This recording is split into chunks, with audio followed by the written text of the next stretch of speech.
विद्यार्थी मित्र हो, घटनात्मक उपाययोजनेचा अधिकार आजच्या या तासिकेमध्ये आपण माहिती बघणार आहोत. भारतीय राज्यघटनेने भारतीय नागरिकांना जे काही मूलभूत 5 स्वरूपाचे असे अधिकार दिलेले आहेत, त्या अधिकाराचं संरक्षण करण्याची जबाबदारी सर्वोच्च न्यायालयावरती भारतीय राज्यघटनेने टाकलेली आहे. हा जो अधिकार न्यायालयाला मिळालेला आहे, या अधिकाराला घटनात्मक उपाययोजनेचा अधिकार असे त्या ठिकाणी म्हणण्यात येते. घटनेने दिलेले जे काही मूलभूत अधिकार आहे त्यांचं संरक्षण करणे आणि प्रत्येकाला आपले हक्क मिळावे, त्यावर आक्रमण होऊ नये, यासाठी प्रत्येक व्यक्तीस घटनेनुसार घटनात्मक उपाययोजनेचा हक्क दिला आहे. यालाच दाद मागणे असेही त्या ठिकाणी म्हणण्यात येते. भारतीय राज्यघटनेच्या या मूलभूत अधिकारासंदर्भामध्ये जी काही कलमं सांगितलेली आहेत, या कलमामधील 32व्या कलमानुसार मूलभूत हक्कावर अतिक्रमण झाल्यास न्यायालयाकडे दाद मागता येऊ शकेल. आणीबाणीच्या काळामध्ये मात्र अशी दाद मागता येत नाही. या ठिकाणी हा महत्त्वाचा मुद्दा आहे. ज्या वेळेस राष्ट्रावर राष्ट्रीय आणीबाणी 352व्या कलमानुसार असेल, 356व्या असेल किंवा 360व्या कलमानुसार असेल, ज्यावेळेस अशी आणीबाणी परिस्थिती होत असते, त्यावेळेस नागरिकांच्या मूलभूत अधिकारावर जर राज्याकडून किंवा राष्ट्राकडून अतिक्रमण झालं असेल, तर अशा वेळी मात्र व्यक्तीला न्यायालयामध्ये त्या संदर्भामध्ये दाद मागता येत नाही. परंतु सर्वसाधारण परिस्थितीमध्ये व्यक्तीचे मूलभूत अधिकार जर राज्यसंस्थेने किंवा इतर व्यक्तीकडून जर हिरावून घेतलेले असेल, तर अशा वेळी व्यक्ती त्या ठिकाणी न्यायालयामध्ये त्या ठिकाणी दाद मागण्याची भूमिका त्या ठिकाणी पार पाडत असताना आपल्याला दिसून येते. नागरिकांना दिलेल्या हक्काचे संरक्षण होत नसेल तर ते हक्क कुचकामी ठरतात. या हक्क संरक्षणाच्या तरतुदीचे महत्त्व लक्षात घेऊन घटनातज्ञ M.V. पायले म्हणतात की 32व्या कलमातील पहिल्या 3 उपकलमांचा विचार केला तर त्यांच्यामुळेच मूलभूत हक्कांना खरा आकार प्राप्त झाला आहे.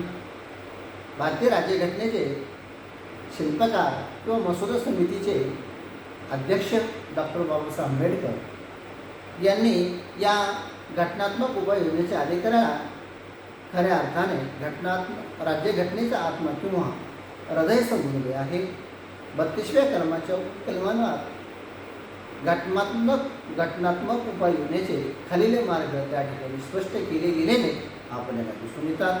त्यामध्ये बंदी, प्रत्यक्षीकरण, हेबियस कॉर्पस, एखाद्या व्यक्तीला अटक झाली असेल तर ती अटक कायदेशीर आहे किंवा नाही हे ठरविण्यासाठी अटक केलेल्या व्यक्तीला न्यायालयात हजर करा असा आदेश न्यायालयातून मिळविणे म्हणजे बंदी प्रत्यक्षीकरण होय. याचा अर्थ विनाकारण अटक होऊन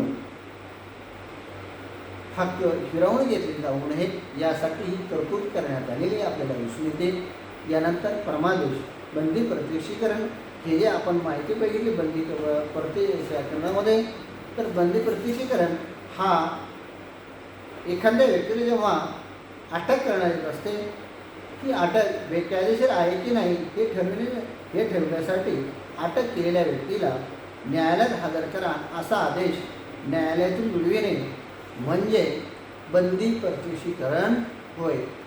याचा अर्थ विनाकारण अटक होऊन हक्क हिरावून घेतले जाऊ नये अशी ही तरतूद यामध्ये करण्यात आलेली आपल्याला दिसून येते. त्यानंतर परमादेश, सरकार किंवा एखाद्या अधिकाऱ्याने कायद्याने निश्चित केलेली त्यांची कर्तव्य पालन करावयास नकार दिला किंवा तो स्वतःच्या कर्तव्याचे पालन करीत नसेल, त्यामुळे व्यक्तीवर अन्याय होत असेल आणि अर्थातच त्यामुळे मूलभूत हक्कांचा उपभोग घेण्यात काही अडचणी निर्माण होत असतील, अशा वेळी त्या अधिकाऱ्यांनी कर्तव्याचे पालन करण्यात भाग पाडण्याचा आदेश न्यायालयातून मिळविणे म्हणजे परमादेश होय.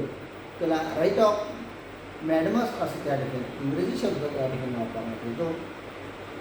अधिकार पुरुषा, सरकार अधिकारी एखाद्या वेळी पात्रता नसताना अधिकाराचा वापर करतात. त्यामुळे व्यक्तीच्या मूलभूत हक्कावर प्रत्यक्ष अप्रत्यक्षपणे आक्रमण होऊ शकते. अशा वेळी या अधिकाराचा वापर कोणत्या आधारावर केला जात आहे याची विचारणा करणे म्हणजे अधिकार पुढच्या होईल. यानंतर प्रतिषेध. प्रतिषेध म्हणजे एखाद्या न्यायालयातील कामकाज चालत नसेल आणि त्यामुळे एखाद्यास व्यक्तीला न्याय मिळविणे अवघड असेल तर अशा वेळी नियमानुसार न चालणारे कामकाज थांबविण्यासाठी वरिष्ठ न्यायालयाकडे अर्ज करणे होय. जर न्यायालय आपले जुने निकाल फेटाळत असेल, न्यायालयाची संबंध खटल्यात गुंतलेले असतील तर असा अर्ज त्या ठिकाणी करता येतो. यानंतर शेवटचा जो आहे तो म्हणजे उत्प्रेषण. उत्प्रेषण म्हणजे कनिष्ठ न्यायालयाकडे चालवला जाणारा खटला काही कारणासाठी वरिष्ठ न्यायालयाकडे चालविला जावा अशी मागणी करणे होय. कनिष्ठ न्यायालय असा खटला चालविण्यास असमर्थ असल्यास किंवा कनिष्ठ न्यायालयात खटला चालविला जात असताना अधिकाराचा अतिरेक केला जात असेल तर अशी मागणी करता येते. यावेळी वरिष्ठ न्यायालयास अर्जदाराची बाजू पटली किंवा खटला वरिष्ठ न्यायालयात चालविल्याने होणारा अन्याय दूर करता येत असेल तर अशी मागणी मान्य होते. अशावेळी वरिष्ठ न्यायालय संबंधित खटल्याचे कामकाज चालविते. घटनात्मक उपाययोजनेच्या हक्काच्या पुष्टीसाठी 266व्या कलमातील आणखी काही तरतुदी करण्यात आल्या आहेत. घटनात्मक उपाययोजनाबाबत न्यायालयाच्या सत्तेचे आणखी समर्थन करण्यात आले आहे, परंतु घटनात्मक उपाययोजनेचा हा हक्क न्यायालयाच्या मुखत्यारीचा आहे. खालील कारणावरून न्यायालय घटनात्मक उपाययोजना स्पष्ट केलेले आदेश देण्याबाबत नकार त्या ठिकाणी येऊ शकते.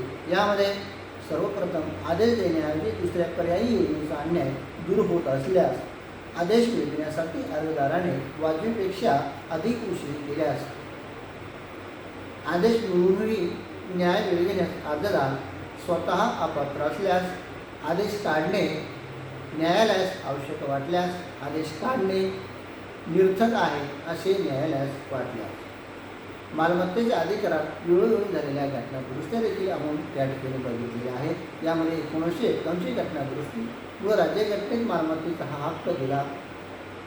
त्यामुळे विविध घटक राज्यांनी संमत केलेले जमीनदारी नष्ट करणारे कायदे मूलभूत हक्काशी विसंगत ठरतात, म्हणून उच्च न्यायालयाकडून रद्द ठरवू लागले. या हक्कामुळे जमीनदार अनिर्बंध राहतील व समाजवादी समाजरचना निर्माण होऊ शकणार नाही अशी धारदार टीका सर्वत्र होऊ लागली. त्यामुळे सरकारने 1951ची पहिली घटना दुरुस्ती केली. 31 अ व 31 ब आणि 9वे परिशिष्ट घटनेला जोडण्यात आली. त्यामुळे जमीनदारी नष्ट करण्याच्या कायद्याला घटनात्मक संरक्षण प्राप्त झाले. या दोन कलमांमुळे व्यक्तीची खाजगी मालमत्ता ताब्यात येण्यासाठी कायदेमंडळाने केलेल्या कायद्याला घटनायोग्य ठरविता येणे शक्य नव्हते. त्यात असे म्हटले आहे की मालमत्तेचा ताबा घेण्याबाबतचा कोणताही कायदा मूलभूत हक्काच्या विरोधी आहे, म्हणून रद्द ठरविता येणार नाही. 31 ब मध्ये असे स्पष्ट करण्यात आले की 9व्या परिशिष्टात नमूद केलेले सर्व कायदे याच्या विरुद्ध एखाद्या न्यायालयाचा निकाल झाला असला तरी मूलभूत हक्काच्या विरोधी आहेत, म्हणून ते रद्द समजले जाऊ नये. त्यानंतरची दुरुस्ती म्हणजे 1955ची घटना दुरुस्ती. खरे तर 1951च्या घटना दुरुस्तीने सरकारचे अधिकार बरेच वाढविले होते, पण 1953 साली सोलापूरची कापड गिरणी मोडकळीस आल्यामुळे सरकारने ताब्यात घेतली. गिरणी मालक न्यायालयात गेले. सर्वोच्च न्यायालयाने ही कृती घटनाबाह्य ठरवली. त्यामुळे 1955मध्ये चौथी घटना दुरुस्ती कायदा मंजूर करण्यात आला. या दुरुस्तीनुसार मोबदला न देता सुद्धा तात्पुरत्या काळासाठी सरकार मालमत्ता ताब्यात घेऊ शकेल. मालमत्ता कायमची ताब्यात घेतली तरी मोबदला किती द्यायचा हे विधिमंडळाने ठरवायचे आहे. त्याविरुद्ध न्यायालयात जाता येणार नाही. 1964ची घटना दुरुस्ती. 1955च्या चौथ्या घटना दुरुस्तीनंतर 1964मध्ये 17वी घटना दुरुस्ती करण्यात आली. जमीन सुधारणेविषयी केरळ सरकारने पास केलेला एक कायदा सर्वोच्च न्यायालयाने रद्द केला. यातून जमीन सुधारणेचे अनेक कायदे पुढे रद्द होणार होते, म्हणून 17वी घटना दुरुस्ती करून पुढचे पाऊल टाकण्यात आले. संपत्ती म्हणजे इस्टेटच्या व्यापक अर्थ लावला गेला आणि संपत्तीत जमिनीच्या इतर प्रकारची इनाम, रयतवारी आणि जहागिरीचे जमीनचाही समावेश त्या ठिकाणी करण्यात आलेला आपल्याला दिसून येतो. 1971ची घटना दुरुस्ती. 1971मध्ये 24वी आणि 25वी घटना दुरुस्ती करण्यात आली. बँकांच्या राष्ट्रीयकरणाविरुद्ध सर्वोच्च न्यायालयाने निकाल दिला. मोबदला याचा अर्थ मालमत्तेच्या किमती इतका रोख पैसा असा लावला होता. म्हणून 25व्या घटना दुरुस्तीने मोबदला हा शब्द काढून देय रक्कम हा शब्द वापरला. 1971 साली बँकांच्या राष्ट्रीयकरणाच्या दृष्टीने संपत्तीच्या हक्काचा फेरविचार करणे भाग पडले आणि 21व्या कलमात आणखी एक उपक्रम जोडण्यात आले, ज्यामुळे खाजगी संपत्ती ताब्यात घेतल्यास त्याचा मोबदला अगर नुकसान भरपाई देण्याऐवजी रक्कम दिली जाईल असे ठरले आणि ही रक्कम ठरविण्याचा हक्क संसदेला असेल. त्याचप्रमाणे ही रक्कम पैशाच्या स्वरूपात असेल असे नाही. म्हणजे 1971च्या घटना दृष्टीने नुकसान भरपाई अथवा मोबदला याऐवजी रक्कम हा शब्द घालण्यात आला आहे. अशा स्वरूपाने संपत्तीच्या संदर्भामध्ये भारतीय राज्यघटनेमध्ये सुरुवातीलाच अनेक प्रकारचे कायदे त्या ठिकाणी करण्यात आले. 1951ची दुरुस्ती असेल, 1952ची, त्यानंतर 1971 आणि 72 ह्या देखील घटना दुरुस्त्या संपत्तीच्या संदर्भामध्ये भारतीय राज्यघटनेमध्ये केल्या गेलेल्या आपल्याला दिसून येतात. मूलभूत अधिकारांचे वैशिष्ट्य या ठिकाणी आपण बघणार आहोत. भारतीय राज्यघटनेतील मूलभूत अधिकार हे एक वैशिष्ट्यपूर्ण प्रकरण आहे. लोकशाहीच्या देशासाठी नागरिकांना जास्तीत जास्त अधिकार द्यावे लागतात. आपल्या राज्यघटनेने आपल्याला खूप अधिकार प्रदान केले, त्याचा वापर योग्य रीतीने व्हावा म्हणून तशी काळजी घेतली आहे.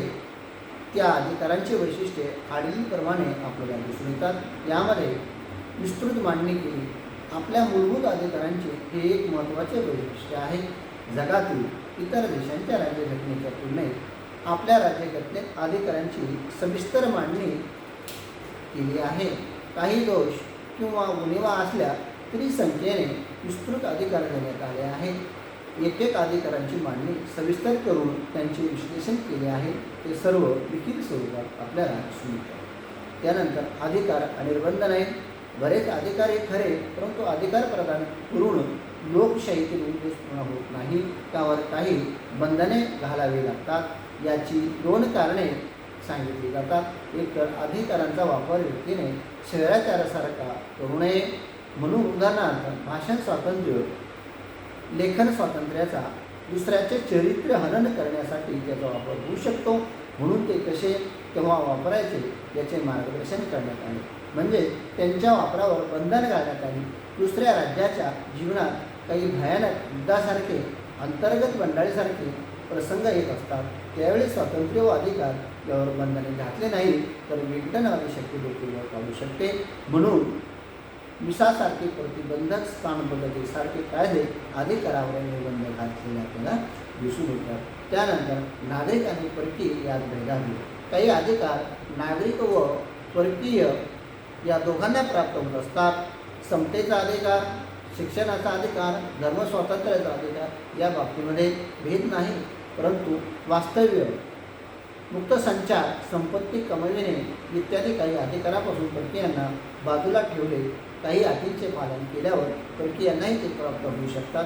हे वैशिष्ट्य आपल्याला त्या ठिकाणी दिसतं आहे. म्हणजे भारतीय नागरिक आणि परकीय यामध्ये हा फरक त्या ठिकाणी ठेवला गेला दिसून येतो. यानंतर अंमलबजावणी सर्वांना बंधनकारक. मूलभूत अधिकारांची अंमलबजावणी केंद्र व राज्य शासन, व्यक्ती, सामाजिक संघटना, संस्था या सर्वांनी करण्याचे बंधनकारक आहे. अस्पृश्यता पाळू नये, समानतेची वागणूक द्यावी, भेदाभेद पाळू नये यासारख्या हक्कांची अंमलबजावणी सर्वांनी करावी असे अपेक्षित आहे. अधिकारांचे संरक्षण करून घेता येते. मूलभूत अधिकार हे महत्त्वाचे अधिकार असतात. यातील क्रमांक 7च्या अधिकारात घटनात्मक उपयोजना करण्याचा अधिकार यांचा समावेश करण्यात आला आहे. एखादा अधिकार आपल्याला प्राप्त होऊ शकला नाही, कोणी अडथळे आणले, एखाद्याला त्यापासून वंचित ठेवले तरी आपण त्याविरुद्ध न्यायालयात दाद मागू शकतो व न्याय मिळवू शकतो. त्यात बंदी प्रत्यक्षीकरण, परमादेश, अधिकार खुर्च्या, प्रतिषेध, उत्प्रेषण यांचा समावेश होतो. अधिकारांची पूर्तता करावी असा आदेश न्यायालयाकडे देऊ शकतात. अनेकदा सरकारने केलेले कायदे न्यायालयाने रद्द ठरविले आणि अधिकाराचे संरक्षण केले गेलेले आपल्याला दिसून येते. अधिकारांचे सकारात्मक आणि नकारात्मक स्वरूप. काही अधिकारांचे स्वरूप हे सकारात्मक आहे. याचा अर्थ शासनाने काय करावे असा होतो. शिक्षणाची सुविधा पुरविणे, समता पाळायला लावणे, संधी उपलब्ध करून देणे इत्यादी सकारात्मक अधिकार येतात. परंतु अमुक एखादी गोष्ट करू नये, अडथळे आणू नये याला नकारात्मक असं त्या ठिकाणी म्हणता येतं. म्हणूनच अधिकारांचे सकारात्मक आणि नकारात्मक स्वरूप आपल्याला भारतीय राज्यघटनेच्या मूलभूत अधिकारामध्ये स्वरूप दिसून येते. यानंतर उदारमतवादी दृष्टिकोन. अधिकारांच्या बाबतीत राज्यघटनेने उदार दृष्टिकोन स्वीकारला आहे. धर्मस्वातंत्र्याचा अधिकार, शिक्षणाचा अधिकार, मालमत्तेचा अधिकार, शोषणाविरुद्ध अधिकार, संचार स्वातंत्र्याचा अधिकार इत्यादी उदाहरणे बाबतीमध्ये देता येईल. अधिकार देण्याच्या बाबतीत काटकसर करण्यात आलेली आपल्याला त्या ठिकाणी दिसून येते. अशा स्वरूपामध्ये भारतीय राज्यघटनेच्या मूलभूत अधिकारांचं स्वरूप किंवा वैशिष्ट्य आपल्याला त्या ठिकाणी दिसून येते. कारण भारतीय राज्यघटनेच्या क्रम नंबर 12 तर 32 म्हणजे अत्यंत विस्तृत स्वरूपाचे असे मूलभूत अधिकार भारतीय राज्यघटनेमध्ये मांडलेले आहेत. त्याचे विस्तृत विवेचन त्या ठिकाणी केलेलं आहे. एक एक पैलूचं त्या ठिकाणी सांगोपांग विचार त्या ठिकाणी मांडलेला आहे.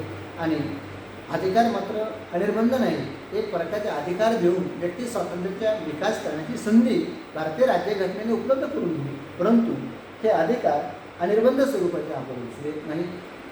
या ठिकाणी दोन कारणे त्या ठिकाणी देण्यात आलेले आपल्याला दिसून येते. एक म्हणजे आपण आपल्या अधिकाराचा उपभोग घेत असताना इतरांच्या अधिकारावर त्या ठिकाणी बाधा पोचणार नाही किंवा त्यांना अडचण होणार नाही अशाच पद्धतीने आपण आपल्या अधिकारांचा उपभोग त्या ठिकाणी घेत असतो. आणि दुसरं म्हणजे जेव्हा राष्ट्रावर जेव्हा आंतरराष्ट्रीय संकट असेल किंवा राष्ट्रीय आपत्ती एखादी कोसळलेली असेल, अंतर्गत बंडाळी एखाद्या ठिकाणी निर्माण झाली असेल, अशा वेळी मात्र जनतेच्या मूलभूत अधिकारावर बंधने टाकण्याची भूमिका भारतीय राज्यघटनेने घातलेली आहे. कारण जनतेला जर मूलभूत अधिकाराचं संरक्षण त्यामध्ये दिलं, अशा वेळी अनेकदा राष्ट्राच्या विचारांना ही घातक किंवा स्फोटक कृती त्या ठिकाणी करू शकते. पण या अशा वेळी मात्र राष्ट्र जनतेच्या मूलभूत अधिकारावरची बंधनं त्या ठिकाणी घालण्यामध्ये आपल्याला केली गेलेली आपल्याला दिसून येतात. नागरिक आणि परकीय भेद याचाही भेद मूलभूत अधिकाराच्या बाबतीत दिलेला आहे. समतेचा अधिकार असेल, स्वातंत्र्याचा अधिकार असेल, असे अधिकार परकीय आणि भारतीय दोघांनाही समान आहे.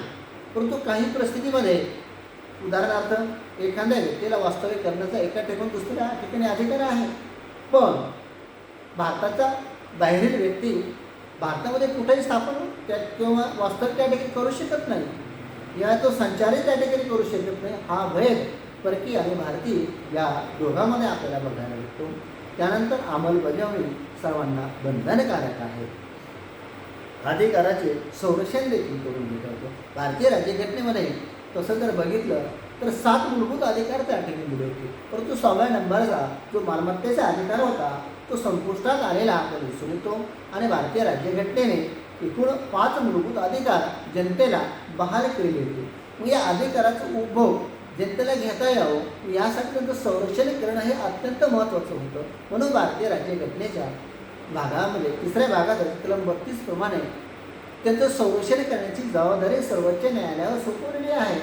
मग सर्वोच्च न्यायालय या ठिकाणी बंदी प्रत्यक्षीकरण, उत्प्रेषण, परमादेश अशा अनेक संकल्पनामार्फत किंवा तरतुदीमार्फत भारतीय जनतेच्या अधिकारांचं संरक्षण करण्याची भूमिका त्या ठिकाणी पार पाडत असते. म्हणजेच या ठिकाणी अधिकाराचं संरक्षण करण्याची देखील जबाबदारी त्या ठिकाणी देण्यात आलेली आहे. अधिकारांचं स्वरूप जर बघितलं आपण तर सकारात्मक किंवा नकारात्मक दोन्ही बाबतीमध्ये त्या ठिकाणी आपल्याला दिसून येते. आणि एक प्रकारचा उदारमतवादी दृष्टिकोन भारताच्या मूलभूत अधिकारामध्ये आपल्याला बघायला मिळतो. भारत हे उदारमतवादी राष्ट्र आहे. प्रत्येकाला स्वतःच्या व्यक्तिमत्वाचा विकास करण्याची सारखी परिस्थिती निर्माण करून देणे ही काळाची गरज त्या ठिकाणी निर्माण झालेली आपल्याला दिसून येते. अशा स्वरूपामध्ये भारतीय जनता त्या ठिकाणी अधिकारांचं उपभोग त्या ठिकाणी घेत असताना आपल्याला दिसून येते. अशा स्वरूपामध्ये जनतेला अत्यंत महत्त्वाचे मूलभूत अधिकार भारतीय राज्यघटनेने बहाल केलेले आपल्याला दिसून येतात. या ठिकाणी आपण थांबूया. सर्वांचे मनपूर्वक धन्यवाद. पुढच्या सुट्टीसाठी सर्वांना शुभेच्छा.